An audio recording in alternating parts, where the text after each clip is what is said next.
one of the last things I want to talk about in sanding with machines is I want to go back to the detail sander. Now, most all of them come with a clip mechanism that you can attach a sanding profile to. And it's usually a little rubber piece that you use a piece of PSA sticky paper on, and you can take it and you can up and down a profile. You know, if you got a really rough profile, maybe. But one of the secrets to sanding profiles or anything is long strokes. These little short can give you a choppy look. They don't, we don't do it at all. We've got 2 or 3 of these. We've tried it. For us, well, it just didn't work out real well. I can take a piece of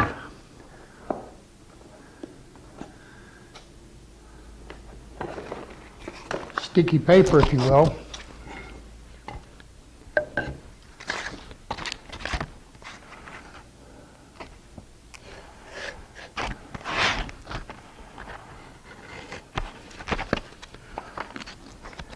now, what about using the hook and loop with these? You know, if you're using a convex one, you're okay. That's convex, right? Round. Yeah. Yeah. And you take a piece of hook and loop that you can wrap around it, you're okay. It'll wrap around and conform to your profile. If you're using concave, I knew where it was. The sticky's better. Now I'm going to fold this a little bit, and this is a very small concave, and I'm going to simply put the paper in there, kind of roll it.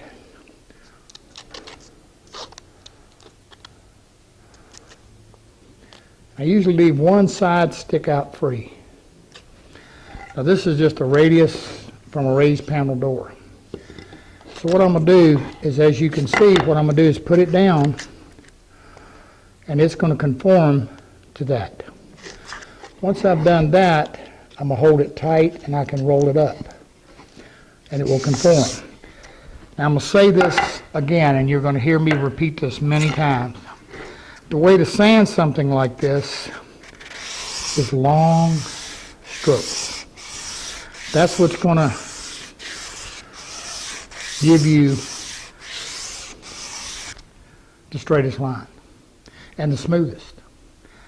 Now, the reason I bring this in, and we're going to talk more about this when we get to hand sanding and whatever, is you know, maybe it's just me. If you're having good luck using the profile sanders on the detail sander, go for it. But my experience has always been that long stroke does the best. Now, I'm going to repeat this also numerous times throughout this whole series, this whole class. One of the things finishes do not like is a sharp edge. Never, ever. What a finish will do, a finish has to flow. And by that, what I mean is it's flowing. Think of a finish like waves in the ocean. It has to flow. If you have a very sharp edge on something, the finish coming this way will flow to the edge, and then coming this way, it'll go to the edge. It doesn't want to turn that corner. The second thing is hard, sharp edges are not comfortable. Not to mention they wear through very, very fast. And as you'll see when we get into more of the finishing, when you're trying to do mid-coat sanding and whatever, color comes off instant. Sharp edges don't like anything. you always want to do what's called ease your edges. You simply take a piece of sandpaper